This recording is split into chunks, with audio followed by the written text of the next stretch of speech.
Hey guys, স্বাগতম জনাইছো দেহি কিচেন এণ্ড ব্লগৰ অন্য এটা ভিডিঅ'লে। আশা কৰিছো আপোনালোকৰ ভালে, মোৰ ভালে বাৰু। আৰু মই আজি উপস্থিত আছো এখন ফাৰ্মত, গাহৰি ফাৰ্মত, আৰু মৰিগাঁও জিলাৰ মিকিৰ গাঁও হয় এড্ৰেছটো। তাকে ফাৰ্মখনত ভিডিঅ' অলপ কৰিবলৈ আহিছো। গাহৰি অলপ আছে মানে তেখেতৰ, আৰু তেখেতে ভালদৰে বুজাই ক'ব গাহৰিৰ বিষয়ে। মই কেইটামান প্ৰশ্ন সুধিম আৰু তেখেতক। গাহৰি মইতো ইমান ভালদৰে বাৰু নাজানো, পোৱালি অলপো আছে আৰু প্ৰেগনেঞ্চি গাহৰিও আছে, বিক্ৰী কৰিবলগীয়া গাহৰিও আছে। আপোনালোকক ভিডিঅ'টো যোগেদি তেখেতে জনাব, চাই থাকিব তেতিয়াহ'লে। আৰু এতিয়া মই তেখেতৰ ফাৰ্মৰ গাহৰিখিনি দেখাইছোঁ। এইখিনি হৈছে পোৱালি, আৰু বহুতখিনি পোৱালি আছিলে তেখেতৰে কোৱা মতে 45টামান পোৱালি আছিলে, তেখেতে বিক্ৰী কৰিছে ইতিমধ্যে। আৰু এইখিনি য়ৰ্কশ্বায়াৰ আৰু হেণ্ডশ্বায়াৰ ক্ৰছ পোৱালি বুলি কৈছে, সেইটো কাৰণে অলপ কলা বগা মিক্স আৰু পোৱালিখিনি। এইখিনি তেখেতে ৰাখিব আৰু ফাৰ্মিঙৰ কাৰণে ৰাখিছে তেখেতে, এইখিনি বিক্ৰী নকৰে বোলে। এইখিনি দেখিছেনে, ধুনীয়া ডাঙৰ হৈছে। মাইকী গাহৰি আছে, মতা গাহৰি কম আছে। মাইকী গাহৰিখিনি তেখেতে ফাৰ্মিঙৰ কাৰণে ৰাখিছে আৰু ডাঙৰ কৰিব এইখিনি, পোৱালি সচ ৰাখিবৰ কাৰণে। আৰু এইকেইজনী হৈছে প্ৰেগনেঞ্চি হৈ আছে বুলি কৈছে, ছাৰ্ভিচ লোৱা বেছি দিন হোৱা নাই তেখেতে কোৱা মতে। এইখিনি নতুনকৈ আকৌ সেইখিনি পোৱালি যোনখিনি আছে সিহঁতৰে মাক হয়, আৰু ইহঁতে আৰু 3 মাহৰ পিছত পোৱালি দিব। আৰু এইটো হৈছে মতা গাহৰিটো, এইটো সচৰ কাৰণে ৰাখিছে। এইটো বড়ো বুলি কৈছে তেখেতে কোৱা মতে, আৰু মই বিশেষ নাজানো। এইকেইটা হেণ্ডশ্বায়াৰ গাহৰি, এইকেইজনী মাইকী গাহৰি, এইকেইজনী প্ৰেগনেঞ্চি হৈছে, 20 দিন হৈছে এইজনী ছাৰ্ভিচ লোৱা তেখেতে কোৱা মতে। আৰু এজনী 3জনী আছে প্ৰেগনেঞ্চি গাহৰি তেখেতৰ ফাৰ্মত, আৰু এটা মতা আছে, বাকীখিনি পোৱালি। আৰু এইকেইটা দেখিছেনে, ধুনীয়াকৈ ডাঙৰ হৈছে, ডাঙৰ ওচৰৰ পৰা দেখিলে বহুত ডাঙৰ দেখি, এনেই কেমেৰাত মানে অলপমান সৰু সৰু দেখে। আৰু 1.5 কুইণ্টেলৰ ওপৰত আছে, এইটো 1 কুইণ্টেল 80 কেজিমান আছে তেখেতে কোৱা মতে। আৰু সিফালৰ বগা মাইকীজনী 1 কুইণ্টেল 50 কেজি আছে বুলি কৈছে। আৰু এইটো মতাটো অলপমান সৰু হয়, 1 কুইণ্টেল বেছি আছে তথাপিও। এইটো মতা বড়ো, ইয়াৰ নামটো বড়ো বুলি কৈছে তেখেতে। এইটো দেখিছেনে, ধুনীয়াকৈ ৰাখিছে, মতাটো এক্সট্ৰাকৈ ৰাখিছে, ইয়াৰ ঘৰটো অলপমান ওখ কৰি ৰাখিছে।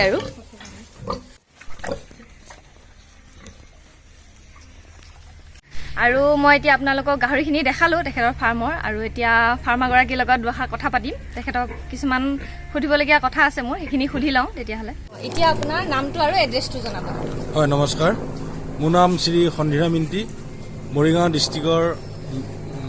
ডিষ্ট্ৰিক্টৰ মিকি গাঁও হয় মোৰ। আপোনাৰ ফাৰ্মখন খোলা কিমান দিন হৈছে? ফাৰ্মখন খোলা মোৰ মিনিমাম 2 বছৰ ওচৰা-ওচৰি হৈছে। 2 বছৰ ওচৰা-ওচৰি হৈছে। আৰু ফাৰ্মখন প্ৰথম কিমানজনী গাহৰিৰ পৰা আৰম্ভ কৰিছিলে? মই প্ৰথমতে আপোনাৰ 11টা গাহৰি আনিছিলোঁ। 11টা আপোনাৰ এনেই মাংসৰ কাৰণে খাহী গাহৰি আনিছিলোঁ আপোনাৰ 6টা, তাৰে 5জনী আপোনাৰ এই মানে ফাৰ্ম খুলিম বুলি পেলাই ৰাখিছিলোঁ। সেই 11টা বিক্ৰী কৰি পেলাই মই বেলেগৰ পৰা বড়ো এটা কিনিলোঁ, য়ৰ্কশ্বায়াৰ। মই হেমশ্বায়াৰ আনিছিলোঁ 11টা। আৰু এতিয়া বৰ্তমান আপোনাৰ ফাৰ্মত কিমানজনী গাহৰি আছে আৰু মতা গাহৰি কিমান আছে? মতা গাহৰি বুলিবলৈ আপোনাৰ এইবাৰ মোৰ মানে গাহৰিকেইজনী এইবাৰ 2 বান দি গ'লগৈ। তাৰে আপোনাৰ 2জনী মই মাইকী মানে বিকিলোঁ, তাৰমানে এজনী অকণমান মানে খঙাল টাইপৰ আছিলে। তাৰপিছত আৰু এজনী দানাৰ অভাৱতে বেচিলোঁ। বাকী আছে আপোনাৰ এতিয়া মোৰ প্ৰেগনেণ্ট গাহৰি 3জনী আছে, বড়োটো আছে। তাৰপিছত পোৱালি আপোনাৰ 35টামান বিকিলোঁ, বাকী কেইটামান আছে। আৰু সেইকেইটা মই আকৌ মানে ফাৰ্মৰ কাৰণে ৰাখিছোঁ, মাইকী গাহৰি। এতিয়া আপোনাৰ ফাৰ্মৰ গাহৰিবিলাকক আপুনি কেনেদৰে খোৱা বোৱা যত্ন লৈছে, কি খুৱায়, সেই বিষয়ে অলপ জনাব। সদ্যহতে মোৰ ফাৰ্মখনত যিহেতু আমি মানে মধ্যবিত্তি পৰিয়ালৰ মানে তেনেকৈ ধন টকা পইচাও নাই, আমি এনে সদ্যহতে গাহৰি ধৰক আপোনাৰ যিটো শুকান দানা গড্ৰেজ তেনেকুৱা ধৰক আপোনাৰ কিনিব পায়, এইবিলাক দানাৰ খোৱালে তাত প্ৰটিন যিবিলাক থাকে সেইবিলাক তেনেধৰণে কিছু ফাৰ্মাৰে তেনেকৈ পালি আছে। কিন্তু মই সাধাৰণতে গাঁৱলীয়াৰ যিটো আপোনাৰ জুগুলি বুলি কয়, জুগুলি দিওঁ। তাৰপিছত ধানৰ যিটো গুড়া, পলিচ, শুকান মাছ, তাৰপিছত আপোনাৰ কচু, আৰু ঘৰৰ যিবোৰ খাদ্যৰ পেলনীয়া বস্তু সেইবিলাকে খুৱাই মই মানে ফাৰ্মখন মই চলাই আছোঁ।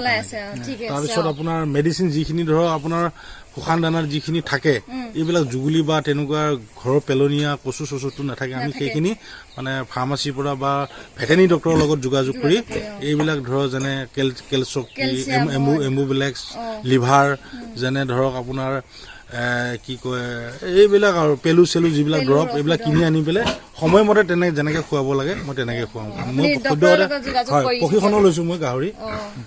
সেইমতে ছাৰহঁতে প্ৰশিক্ষণৰ যেনেধৰণে মোক বুজাইছিলে, যেনেধৰণে শিকাইছিলে, তেনেধৰণে মই এতিয়া বৰ্তমান গাহৰি ফাৰ্ম সেনেধৰণে চলাই আছোঁ। কম খৰচত বস্তুটো কৰিবলৈ চেষ্টা কৰিছে। ঠিকে আছে। এতিয়া মানে বৰ্তমান কোনটো জাতৰ গাহৰি পুহিলে ব্যৱসায়ৰ কাৰণে উন্নত হয় মানে আপোনাৰ মতে আৰু সেইটো ক'ব মই জনাত মই যিটো লাভৱান মই পাইছোঁ মানে এই হেমচিয়াৰ আৰু ইয়ৰ্কশ্বায়াৰ ক্ৰছ দি পেলাই এই জাত দুটাই মই ভাল বুলি ভাবোঁ কাৰণ লোকেল গাহৰি যিটো আপোনাৰ পুহিলে যিটো মানে উন্নতি হয় বা মানে যিটো পৰিমাণৰ পইচা পাব লাগে সেই পইচাটো পোৱা নাযায় এবছৰ পুহিলে এটা ধৰক লোকেল গাহৰি খুব বেছি 40-50 কেজি এটা হয় তাৰ পৰা ডাঙৰ নহয় তাৰ পৰা মানে যিটো পোহাৰ যিটো ফল মানে সেই ফলটো পোৱা নাযায় হেমচিয়াৰ বা ইয়ৰ্কশ্বায়াৰ যিটো মানে যিটো প্ৰডাকশ্যন হয় বা যিটো পৰিমাণৰ ডাঙৰ হয় তাৰ পৰা বছৰত পুহিলে মিনিমাম 30 বা 35,000 টকাত এটা গাহৰি বিক্ৰী কৰিব পৰা যায় এক বছৰত আৰু ঠিক আছে মাংসৰ কাৰণে মানে উন্নত হয় মাংসৰ কাৰণে উন্নত হয় আৰু পোৱালিৰ কাৰণে কোনটো জাতৰ গাহৰি পোৱালি মই আপোনাৰ হেমচিয়াৰ আৰু ইয়ৰ্কশ্বায়াৰ ক্ৰছ দিছোঁ মোৰ ফাৰ্মৰ পৰা বেলেগ ফাৰ্ম খুলিবৰ কাৰণে বহুত পোৱালি লৈ গৈছে আৰু সদ্যহতে যিহেতু মই ঘৰুৱা দানা খুৱাওঁ জুগুলি আৰু গুদাৰ আমাৰ গাঁৱলীয়া যিবিলাক মানুহে পোহপাল কৰিবৰ কাৰণে সিহঁতৰ এটাই লাভ হয় এটাই সুবিধা হয় মানে সদ্যহতে গাঁৱলীয়া মানুহ জুগুলি চুগুলি এইবিলাক পোৱা যায় বা কচু চচু পোৱা যায় বা ঘৰৰ পেলনীয়া খাদ্য সেইটো মানে সুবিধাৰ কাৰণে মোৰ ফাৰ্মৰ পৰা বেছি পোৱালি বিক্ৰী হয় আৰু ঠিকে আছে এজনী মাইকী গাহৰিয়ে কিমান টালৈকে পোৱালি দিছে আপোনাৰ ফাৰ্মত মোৰ আপোনাৰ এবাৰ দিছে আপোনাৰ এজনীয়ে 13টা এজনীয়ে দিছে 10টা এবাৰ 10টাই কম আৰু প্ৰথম বানত আপোনাৰ 8টা 9টা এনেকে দিছিলে এবাৰ 10টা মেক্সিমাম 10টা 11টা থাকে আৰু ঠিক আছে আপোনাৰ ফাৰ্মৰ গাহৰি আপুনি বেমাৰ আজাৰ বিলাক পাইছে নে তাৰ পাইছো বহুত পাইছো আপোনাৰ যেনে জ্বৰ দানা কেতিয়াবা নোখোৱা বা সদ্যহতে পোৱালিখিনিয়ে বেছি বিশেষকৈ জ্বৰ হয় বেছি আৰু তেনেকুৱা আৰু যেনে ধৰক ডায়েৰিয়া হয় এইবিলাকে বেমাৰ সদ্যহতে ফাৰ্মত থাকেই দিছে এটা মাৰাত্মক বেমাৰ এই যিটো মানে স্বাইন ফ্লু বুলি কয় স্বাইন ফিভাৰ এইটো অকণমান মাৰাত্মক হয় সেইবিলাক বেমাৰৰ পৰা বিশেষকৈ সেই বেমাৰটোৰ পৰা মানে বাচিব লগা হ'লে অকণমান ফাৰ্মত যধে মধে মানুহ আমি আহিব নিদিওঁ সেইটোৱে মানে অলপ ভাবিবলগীয়া বেলেগ ফাৰ্মৰ পৰা আহিব নিদিওঁ আৰু গাহৰি চাহৰি ওচৰ গাহৰি আহিব নিদিওঁ বা তেনেকুৱা আমি বেলেগ গাহৰি ওচৰতো নাযাওঁ আৰু বা গ'লেও মানে নিজকে অকণমান ঘৰত পৰিষ্কাৰ পাতি হৈ পেলাই মানে ফাৰ্মত সোমাওঁ সেইখিনি আৰু এতিয়া আপুনি ফাৰ্মখন খুলিছে অকণমান ডাঙৰ কৰে আৰু এতিয়া ধৰি লওক মোৰ ভিডিঅ' চাই বহুতো নিবনুৱা ল'ৰা ছোৱালীয়ে ফাৰ্ম খুলিব বিচাৰিব পাৰে একেবাৰে নগণ্য কম খৰচত কিমান টকাৰ পৰা ফাৰ্মখন ষ্টাৰ্ট কৰিব পাৰে আপুনি এটা হিচাপ ক'ব আৰু জেনেৰেলি আপোনাৰ ফাৰ্মৰ কিছুমান নিয়ম আছে যেনে ধৰক আপোনাৰ ফাৰ্মখন তলতো ফ্ল' কৰি লৈ পেলাই বাঁহ দি পেলাইও আপোনাৰ বেৰি দি ৰাখিব পাৰে ফাৰ্মখন বা আজিকালি এই বজাৰত পোৱা যায় আপোনাৰ জালনা ধৰক আপোনাৰ নেটটো আপোনাৰ ফাৰ্মখনৰ পৰা প্ৰায় 3টামান ইটা আপোনাৰ ওপৰত উঠাই তাত জালনা দি পেলাইও মানে ৰাখিব পাৰে ওপৰত বাঁহ দি পেলাই চালি বনাই পেলাই টিপাল দি পেলাইও ৰাখিব পাৰে একদম বহুত কম খৰচত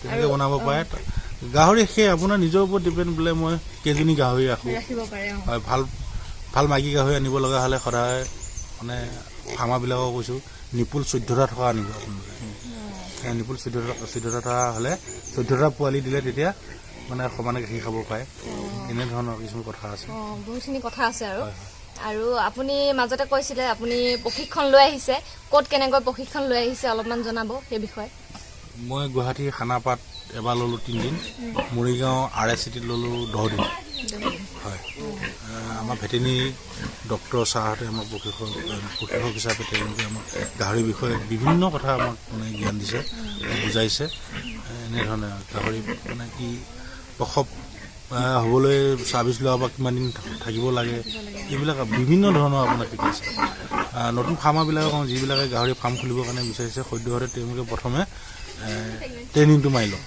তাৰপিছত মেইন এই প্ৰশিক্ষণখিনিয়ে মেইন মই কৈছোঁ যে মোৰ জ্ঞানৰ ফালৰ পৰা কৈছোঁ আৰু নজনাকৈ যিকোনো কাম এটা কৰিলে মুখ্য বুজায় কাৰণ এইবিলাক হ'ল জীৱ লগা বস্তু বেমাৰ জীৱ লগা বস্তু মানে বেমাৰ বিভিন্ন ধৰণৰ হয় গতিকে জানি লোৱাটো ভাল প্ৰথমতে আপুনি ফাৰ্মখন কৰি থকা 2 বছৰ হৈ গ'ল বুলি কৈছে আৰু ফাৰ্মখনৰ পৰা আপুনি কিবা এটা লাভ পাইছেনে বাৰু ইমান দিন কৰি মই আপোনাৰ মোৰ এতিয়া যিমানকেইটা গাহৰি মই প্ৰথমতে আনিছিলোঁ 11টা সেই মূলধনখিনিতো মূলধন ভায়ে আছে মই আপোনাৰ প্ৰথম বছৰটোতে প্ৰায় 1.5 লাখ মান টকা পোৱালি বিক্ৰী কৰি পাইছোঁ তাৰপিছত এতিয়া এইবাৰো বেচিছোঁ আপোনাৰ 1,40,000 টকা তাৰ বছৰত মোৰ মানে 5জনী গাহৰিত 1,80,000 টকা আৰামছে ইনকাম আহে বছৰটো 1,80,000 বা 2 লাখ টকা 2 লাখ টকা আহে আৰু মূলধনটো গাহৰি যদি আছে মোৰ ভিডিঅ' চাই পেলাই কিছুমান মানুহে পোৱালি বা মাংসৰ কাৰণে যোগাযোগ কৰিব পাৰে আপুনি বেচিবলৈ সাজু আছে নে এতিয়া বৰ্তমান নাই আপুনি জনাব মোৰ মাংস বেচিবলগীয়া তেনেকুৱা গাহৰি নাই আৰু যিকেইজনী গাহৰি আছে আপোনাৰ প্ৰেগনেণ্ট হৈ আছে গোটেইকেইজনী আৰু এই বাৰত যিকেইটা গাহৰি মানে যি পোৱালি মানে জগিছিল আৰু গোটেইখিনি মই বিকিলোঁ এই যিকেইটা আছে মই সিহঁতক ফাৰ্মৰ কাৰণে ৰাখিছোঁ প্ৰেগনেণ্ট মানে জগাৰ পিছত সেই পোৱালি বিক্ৰী কৰিম নিশ্চয় নিবিকি কি কৰিম আৰু বিকিম মানে প্ৰেগনেন্সি হৈ আছে গোটেই যিকেইজনী আছে গোটেইকেইজনী প্ৰেগনেন্সি হৈ আছে তেতিয়া মই আকৌ আহিম আপোনাৰ লগত ভিডিঅ' কৰিবৰ কাৰণে যাতে পোৱালিখিনি বিক্ৰী কৰিব পাৰে আপুনি সোনকালে নিশ্চয় নিশ্চয় এইটো আপোনালোকে এইটো বাৰ্তা দিলে ৰাইজক আমিও ভাল পাম এতিয়া তেখেতে দানা বনাব আৰু কেনেকৈ দানাখিনি প্ৰস্তুত কৰে তেখেতে মই দেখাম ভিডিঅ'ত কম খৰচত তেখেতে দানা বনাই যিহেতুকে ঘৰতে কি খুৱায় সেইখিনি দেখাব তেখেতে আৰু আপোনাৰ এইটো শুকান মাছৰ গুড়া হয় এইটো শুকান মাছৰ গুড়া আমি জাগিৰৰ পৰা আনো এয়া অলপ দি দিলোঁ এইখিনি জুগুলি হয় আৰু কি দিব আৰু এইটো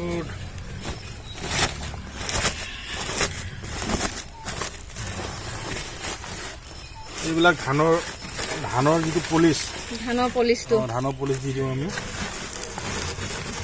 কেতিয়াবা কচু থাকিলে কচু বনাই সিজাই দিওঁ কচুবিলাক সিজাই দিওঁ আহক